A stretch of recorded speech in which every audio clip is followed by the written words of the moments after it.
Olá, sejam bem-vindos. Eu sou Lenita Violato e este é o Panorama Entrevista, uma realização da Secretaria de Comunicação Social do Conselho Nacional do Ministério Público. Nessa edição, nossas convidadas são a conselheira do CNMP e presidente da Comissão de Meio Ambiente, Ivana Sei, e a membro auxiliar, Tarsila Gomes. Em 2024, o Brasil registrou diversos eventos climáticos extremos, como a trágica inundação do Rio Grande do Sul, secas históricas na Amazônia e no Pantanal, dias de calor e recordes de temperatura. E esse ano já começou com chuvas intensas em São Paulo. Por isso, hoje nós estamos aqui para conversar sobre a atuação do Ministério Público e do CNMP diante das questões relacionadas às mudanças climáticas e aos desastres socioambientais. Sejam muito bem-vindas, Tarsila e Ivana. Obrigada. Doutora Ivana, mudanças climáticas, desastres ambientais são diretamente sentidos pela sociedade. Na sua avaliação, doutora, as pessoas estão bem informadas e engajadas? E o que o poder público pode fazer para contribuir com essa informação e engajamento?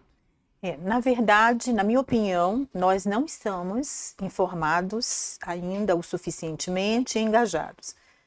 E, logicamente, com esses desastres ambientais, nesses últimos anos, a partir de 2015, eles foram intensos, praticamente todos os anos, nós fomos para a mídia, passamos a discutir realmente, mas a gente vê que nós ainda estamos percorrendo os mesmos caminhos. Nós ainda estamos, por exemplo, pensando a sustentabilidade. E aí eu vou fazer um pequeno histórico para a gente entender como nós não estamos avançando. Apesar de todo o nosso esforço como nação, como Estado independente, o mundo ainda não vê a sustentabilidade como uma forma de minimizar os danos. Por exemplo, no século XVIII, século XIX, houve aquela corrida para o desenvolvimento a qualquer custo, sem qualquer pensamento na situação ambiental, na qualidade de vida da população. Quando ocorreram alguns eventos, por exemplo, em 1950, no Japão, na cidade de Nagata, a Baía de Nagata, ela teve digamos assim, muito mercúrio, e acabou prejudicando a população que tinha acabado de sair de um pós-guerra, que terminou em 45, com medo de bombas atômicas, ou seja, poluição. E com isso, o que é que aconteceu? Aconteceu que as pessoas foram contaminadas, passaram a adoecer e fetos nasciam com deformidades. Foi aí que o mundo começou a prestar atenção. Ei, tem relação. E a mesma coisa aconteceu nos Estados Unidos, que foi lançado aquele livro em 1962, Primavera Silenciosa, que em várias cidades dos Estados Unidos os pássaros morriam, as flores não nasciam, por conta de inseticida e de produtos para eliminar para jogar nas plantações. E isso contaminou a população, crianças adoeciam, crianças morreram. E nós só passamos a pensar em sustentabilidade, ou seja, equilíbrio entre proteção ambiental, desenvolvimento econômico, desenvolvimento social, em 1972.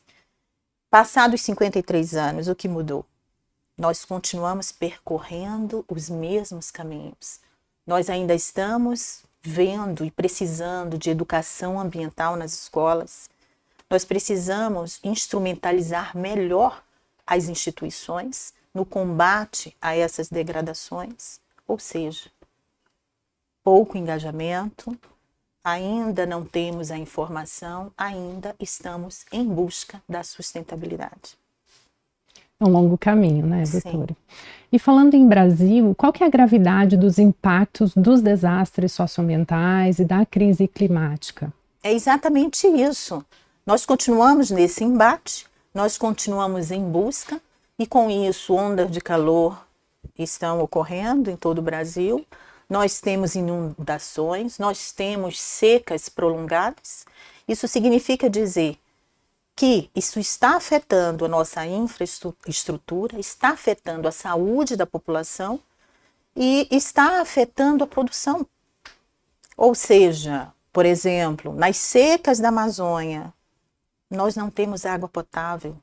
Os rios estão reduzindo o seu volume. Isso significa que a trafegabilidade está fazendo o isolamento de regiões. E nós precisamos agir. Nós precisamos continuar percorrendo, só que de uma forma mais célere, esses caminhos. Porque o desastre do Rio Grande do Sul demonstrou que várias cidades tiveram sua infraestrutura completamente destruída. Nós estamos refazendo. Quantos bilhões são utilizados hoje para reconstruir vidas? E você sabe que isso não é reconstruído. E que nós precisamos de quê? Nós precisamos agir preventivamente. Nós precisamos ter uma gestão, no caso ambiental, uma governança ambiental, onde nós vamos ter que chamar estados, municípios, população, instituições para tomada de decisões coletivas, para conscientização. Só assim nós vamos minimizar os impactos dos desastres e vamos também proteger aquela população que até hoje ainda está fragilizada. Sim. Tarsila Gomes, membro auxiliar aqui da Comissão de Meio Ambiente do CNMP. Né? Doutora, como que o CNMP e o Ministério Público podem atuar diante dessas situações graves, né, no Brasil, que foram aqui relatadas pela conselheira? Anitta, o Ministério Público, na nossa visão aqui da Comissão do Meio Ambiente, a doutora Ivana como presidente, eu como membro auxiliar, e todos os colegas da área ambiental do país, eles têm um engajamento muito forte nessa temática. Nós temos uma função constitucional de defender o meio ambiente para as presentes gerações e para as futuras. Então é um direito intergeracional, um direito que tem uma responsabilidade de longa duração para as próximas gerações também. Então o Ministério Público Brasileiro tem um papel fundamental, vital, uma das instituições mais importantes no combate a mudanças do clima. E eu vou especificar um pouco sobre isso. A gente sabe que a gente tem que combater a desinformação, né? Então eu acho importante trazer algumas ponderações aqui. A ONU, ela lançou um relatório formado por mais de 400 cientistas do mundo, chamado IPCC, que é o Painel Intergovernamental para Mudanças do Clima. Nesse relatório, ela conseguiu, através de provas científicas, demonstrar que de 1,4 graus que a gente aumentou nossa temperatura na Terra, desde os períodos pré-industriais para cá, 1,36 graus foi responsabilidade humana. Então, foram causas relacionadas à nossa emissão de gases de efeito estufa. Nesse sentido, a gente tem que analisar no Brasil qual é o nosso maior emissor, qual é o maior emissor do Brasil, o que a gente pode fazer para diminuir essas emissões, porque esses gases acabam trazendo esse efeito estufa, que é um aumento da temperatura e também da energia na nossa atmosfera. E todos os eventos climáticos, que são naturais e esperados, acabam se tornando extremos. Então, as enchentes são maiores porque temos tempestades mais fortes, temos até mesmo tornados, temos a questão dos incêndios, que tem muito a ver com as mudanças do clima por conta do aquecimento do planeta, né, aumento de temperatura, falta de água, escassez, como a gente relatou aqui.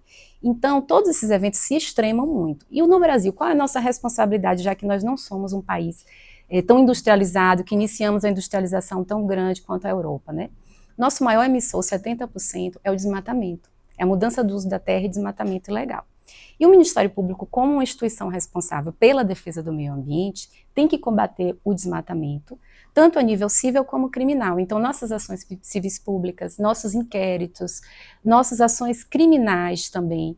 Então, nós temos um papel vital para combater os principais emissores de efeito estufa do Brasil, as principais causas, que são exatamente as causas de desmatamento ilegal. Então, só para a gente ter uma ideia, fora isso, somos também defensores da sociedade em todos os seus direitos, né? E os desastres socioambientais que vêm desses eventos climáticos extremos afetam todos os direitos humanos. Direito a uma moradia digna, como foi no Rio Grande do Sul, direito ao acesso à água potável, o saneamento, como foi no Norte, né? A questão dos incêndios. Então, todos esses direitos acabam tendo uma influência direta no direito à educação, direito ao trabalho, direito à habitação. Tudo isso vai se influenciar com os desastres socioambientais. E esse é um papel importante do Ministério Público, atuar protegendo toda essa gama de direitos. Conselheira, quais são, além desses citados pela doutora Tarsila, os casos que demandam uma atuação mais urgente por parte do Ministério Público aqui no Brasil? Na verdade, o Ministério Público brasileiro, ele tem sido realmente o protagonista, né? Mas o protagonista, ele precisa, logicamente, que toda uma coletividade haja juntamente para que a gente consiga alcançar nossos objetivos. Então, na verdade, nós precisamos, para alcançar esses objetivos, ainda a conscientização, o convencimento, através da conscientização e o engajamento. Nós precisamos também fortalecer a nossa legislação ambiental. Nós precisamos garantir a eficácia dessa legislação. Nós precisamos também dessa integração.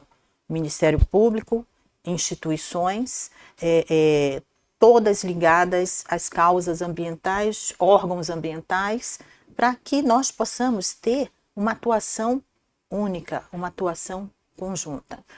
Mas nós precisamos também responsabilizar justamente os agentes públicos e privados que, por ação ou omissão, eles agravaram a causa ou desastre ambiental.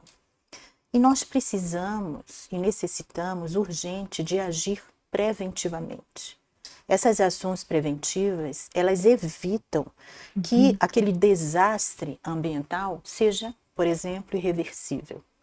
E fora isso, nós precisamos de cooperação.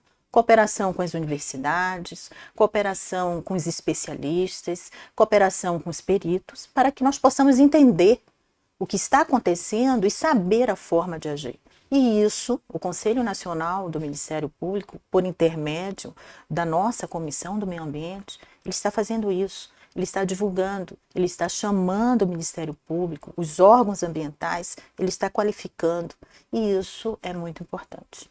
Que bom. Doutora Tarsila, nessa atuação conjunta, né, em parceria que a conselheira falou, imagino que a tecnologia seja uma aliada. Qual que é a sua avaliação sobre isso? E a gente tem exemplos do bom uso da tecnologia para essa atuação preventiva? Perfeito, Lenita. Em um cenário assim tão devastador e assustador, acho que a tecnologia é um grande farol de esperança para a nossa atuação, para a defesa do meio ambiente, para o nosso futuro. Através da tecnologia, a gente tem acesso a plataformas de monitoramento remoto. A gente consegue ver, desde os anos 70, mais ou menos, as imagens do Brasil de forma mais precária por satélite, e depois vai evoluindo. E atualmente nós praticamente estamos vivendo um Big Brother mesmo na área urbana e rural. Nós temos acesso a imagens em tempo real do que está acontecendo. Os incêndios do ano passado, a gente sabe quais foram os focos iniciais. Isso ajuda muito a nossa investigação. A gente tem também o Cadastro Ambiental Rural, que é através do SICAR, que nos mostra onde é que tem reserva legal, área de preservação permanente, quem são os responsáveis por aquela área. A doutora Ivana também, na gestão dela, lançou o Radar Ambiental, que é um aplicativo de denúncia em tempo real. E eu estou dando esses exemplos porque a Comissão do Meio Ambiente ela tem atuado muito fortemente com a capacitação e também o auxílio ao Ministério Público Brasileiro no acesso a essas plataformas. Então a gente faz acordos de cooperação técnica, assina protocolos de intenção, no sentido de que órgãos que tenham uma tecnologia mais avançada possa ceder ao Ministério Público essas plataformas, essa tecnologia, que é muito útil na vida do dia a dia do promotor de justiça ambiental. Então, tanto para a investigação, quanto para a denúncia, quanto para o monitoramento até de recuperação daquela área, essas imagens de satélite, essas informações rápidas, esses dados cruzados e bem geridos, bem trabalhados, são essenciais para que o nosso trabalho seja realmente eficiente. Então, só para dar um exemplo, antigamente, para a gente saber se houve um dano ou se houve a recuperação da área, precisávamos de alguém que fosse lá no local, um perito que fosse no local, fazer uma vistoria, fazer uma análise, fazer um laudo. Hoje em dia a gente consegue até laudos já prontos, explicando quando aconteceu, como aconteceu, quem é o suspeito de ter feito aquilo, aquele dano, aquela poluição, tudo isso através da tecnologia. Então, o Ministério Público Brasileiro realmente precisa se fortalecer e a comissão tem trabalhado muito para isso, nessa área. Ainda falando da atuação da Comissão de Meio Ambiente, conselheira, no ano passado a comissão lançou 2 estudos sobre mudanças climáticas, né? Inclusive esse material está disponível, né, no portal do CNMP, a gente pode deixar aqui o QR Code para o acesso de vocês. E de que maneira, conselheira, esse material contribui para a atuação do membro do Ministério Público? Ele contribui muito, porque esse material, e não é só esse, são vários, não é, Tarsila? Eles servem como farol, como manual de atuação. Esse manual vai desde o antes do desastre, na atuação, na hora que está acontecendo o desastre, e o mais importante, depois do desastre. Ele não serve somente para membros do Ministério Público, ele serve para a comunidade ambiental em geral, de saber como nós precisamos atuar. E aí, eu até complemento dizendo que o que está fazendo a comissão? Nós estamos indo em todo o Brasil, começamos em 2024, começamos aí em cada estado, nós estamos, não é, Tarsila, prosseguindo com isso, em que nós levamos esse debate para cada unidade da federação. Neste debate, nós temos membros do Ministério Público, nós temos secretários do meio ambiente, ou seja, todos os órgãos de fiscalização, o Estado, o município, debatendo aquela questão.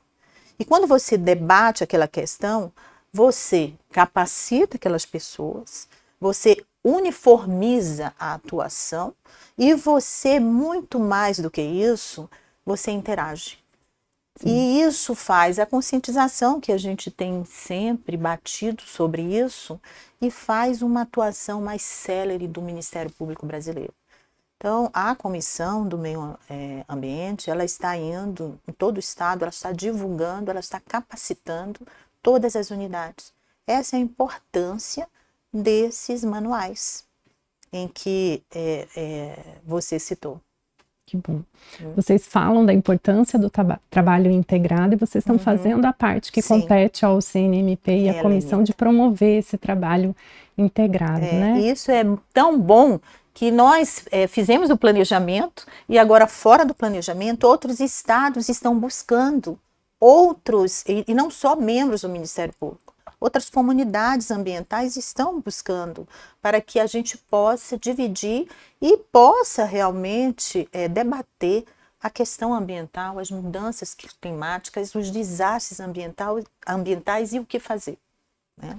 E esse trabalho, ele promove uma discussão também das políticas públicas voltadas para o meio ambiente, né? De que forma que vocês avaliam que esse trabalho do CNMP ir até as unidades, ir até os estados, promover essa discussão pode contribuir? É essencial essa criação de rede.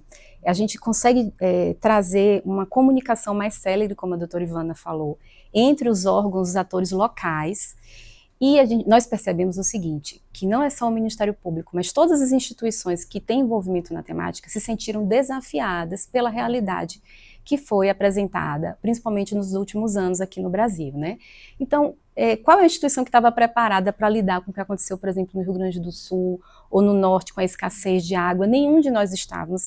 Era uma realidade desafiadora. E então a Comissão do Meio Ambiente, tendo total visão dessa necessidade e também sempre sendo recorrida pelos colegas para pedir apoio, falou o que fazer diante de uma realidade tão complexa, tão desafiadora. Então nós convidamos todos os colegas que já tinham passado pela situação no Brasil, grandes especialistas, estudiosos, mestres, doutores, até pessoas de fora da nossa instituição também, que eram renomadas nessa temática. Criamos um grupo de trabalho, debatemos e lançamos esses 2 materiais. Um é esse manual prático, passo a passo, e só para dar um exemplo do que a gente propõe, é algo interdisciplinar realmente, não só o direito, não só o Ministério Público tem que atuar, a gente propõe exatamente essa atuação em rede, uma articulação bem mesmo fomentada e engajada com todos os atores. Então, por exemplo, nós identificamos que a Defesa Civil era uma instituição que estava muito fragilizada. Tinha cidades que tinham uma pessoa só na Defesa Civil, era uma Defesa Civil de um homem só, vamos dizer. Essa cidade jamais teria capacidade de buscar uma atuação eficiente diante de um desastre socioambiental. Outra questão é, como a doutora Ivana falou, ação preventiva. Identificar preventivamente, então previamente, quais são as áreas de risco. Então, encostas, áreas que têm uma propensão a ter um enchente ou até uma seca. Vamos já planejar, existe já na legislação nacional, uma cobrança de que as cidades, os municípios façam planos de contingência para áreas de risco. E nós temos, por tecnologia, como mapear quais são as áreas de risco do Brasil. A gente já tem essas respostas. Então, através dessa cruzamento de informações, a gente tem que saber, cada promotor tem que saber isso. Quais são as áreas de risco do seu município para uma enchente, ou para uma seca, ou para incêndio? Nós temos já esses dados. Então, nós temos que identificar quais são essas áreas, quais são os planos que foram desenvolvidos localmente naquele município, planos de mudança do clima, planos de contingência. É toda uma base de legislação local mesmo que tem que ser fomentada pelo MP brasileiro, e também o fortalecimento desses outros órgãos, de políticas públicas. Tudo isso está lá no manual orientando. E eu estou dando aqui alguns exemplos para a gente entender assim, o quanto trabalho a gente ainda pode desenvolver, além da parte de combater a criminalidade, a poluição, o desmatamento, como a gente articular com as políticas públicas, fomentar e agir de forma preventiva. Tenho aqui uma última pergunta para vocês, e falando justamente dessa atuação em rede, aproveitando que a gente está aqui no início de 2025. Como vai ser o trabalho do CNMP para fomentar o Ministério Público a atuar em rede, a fazer essas parcerias que são tão importantes para que a gente consiga um resultado eficiente para a sociedade? Mas é exatamente isso. Nós já começamos em 2024, porque o manual ele foi lançado no final de 2023 e por uma tragédia ocorreu no Rio Grande do Sul, em Porto Alegre, foi lançado lá e ocorreu a tragédia em 2024. Então, com isso, nós vimos a necessidade de realmente andar o Brasil, de ir em loco, discutir, capacitar, porque tem regiões e regiões. A região norte, por exemplo, muitas vezes, ela não tem a tecnologia necessária que tem a região sul. E assim, a região sul, por exemplo, ele não tem o conhecimento de algumas situações, como ocorreu no Rio Grande do Sul, das águas turvas. E eles tiveram muita dificuldade de mergulhar, porque no Rio Grande do Sul não tinha essa expertise. E foi buscar aonde? Na região norte, que tem a expertise em águas turvas. Eles são acostumados nas águas barrentas do encontro de rios. Então, essa troca de experiência, a comissão percebeu que ela é necessária. E também é necessário esse diálogo para que nós possamos, dentro das suas especificações, mas atuarmos em conjunto. E isso vai continuar em 2025.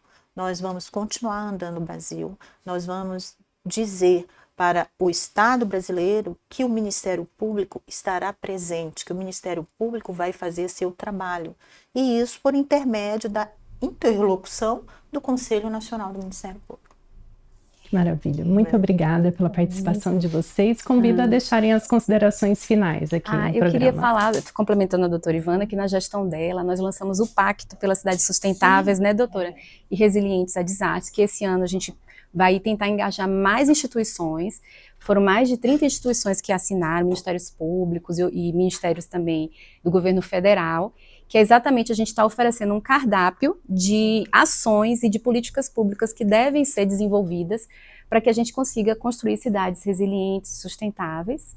E também na gestão da doutora Ivana nós lançamos o selo de excelência ambiental para fortalecer a atuação dos colegas que se dispõem a criar projetos muito eficientes na área de proteção do meio ambiente. A gente busca reconhecer e fortalecer esses colegas com esse selo. Então foram duas iniciativas muito importantes agora da gestão da doutora Ivana.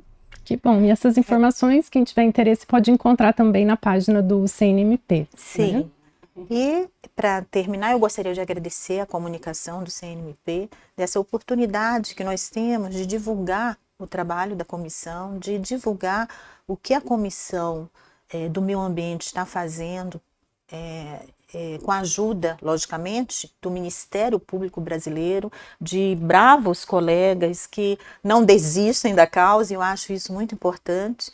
E eu termino a minha fala que, como a fala do nosso indígena, do nosso cacique, do nosso chefe Seato, que lá atrás, quando ele ia vender as terras, aliás, o presidente americano queria comprar as terras, ele lançou uma carta. E nessa carta ele diz muito claramente, tudo está interligado. E nós estamos vendo em loco que tudo está interligado. Quando há um desastre ambiental, vidas são ceifadas. Não, a infraestrutura dos estados acaba. E, logicamente, com isso, a população e a fome. Então, tudo está interligado. Então, não vamos, como ele diz, aonde está o arvoredo? Desapareceu.